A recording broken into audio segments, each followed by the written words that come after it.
nakikita ko, usually, common error. Are you listening? Scarlett. Okay? Very important, yung pivoting ng front foot. You just turn your shoulder first. Okay? So you look at the target. You wait for the approach. Okay? Pag approach niya, okay? Good timing. Very important. Okay? There are 3 variations. Listen up. Very important. Stationary. If you get the right distance, you go, kick right away. Okay?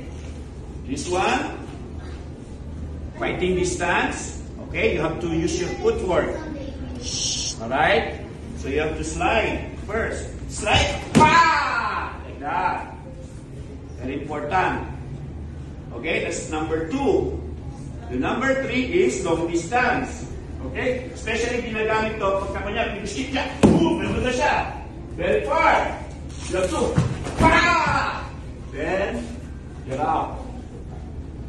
Alright? So, follow-up kick. We call it a follow-up kick.